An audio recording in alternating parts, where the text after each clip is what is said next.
शेतकरी बंधूंनो नमस्कार। खरीप हंगामाला सुरुवात झाली असून पेरण्यांची लगबग सुरू आहे। अशा काळात खतांची मागणी वाढते।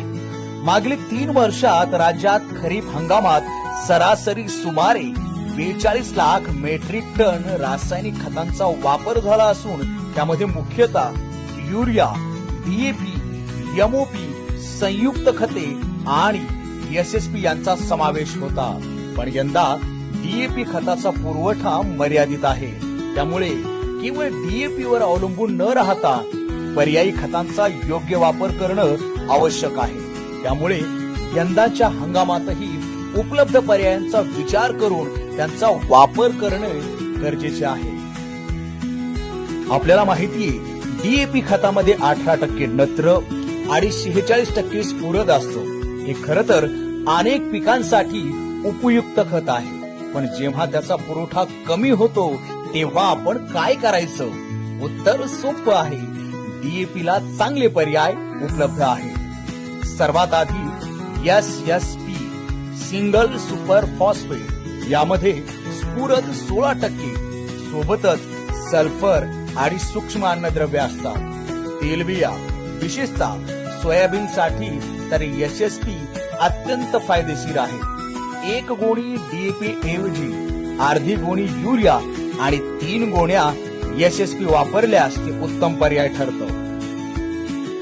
दुसरा पर्याय संयुक्त खते एनपीके, जसं की 10-26-26, 12-32-16, 15-15-15, 20-20-0-13 इत्यादी। यामध्ये नत्र, स्फुरद आणि पालाश ही 3ही अन्नद्रव्ये मिळतात।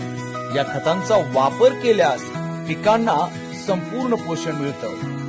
तिसरा पर्याय टीएसपी ट्रिपल सुपर फॉस्फेट, यामध्ये 46% स्फुरद असतो।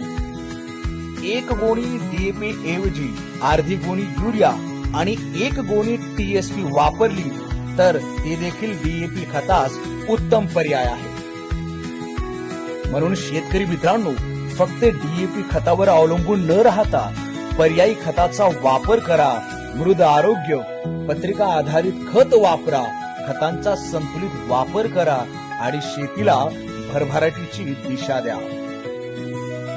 शेतकरी बंधूंनो ध्यानात घ्या, डीएपी खतास पर्यायी खताचा वापर केल्यास खतांचा संतुलित तर वापर होतो, पण खर्चातही फार मोठी वाढ होत नाही। तसेच खते खरेदी करताना अधिकृत विक्रेत्यांकडूनच खरेदी करावीत व पक्के बिल घ्यावे। अधिकृत विक्रेत्या व्यतिरिक्त इतर कोणाकडून खते खरेदी करू नका।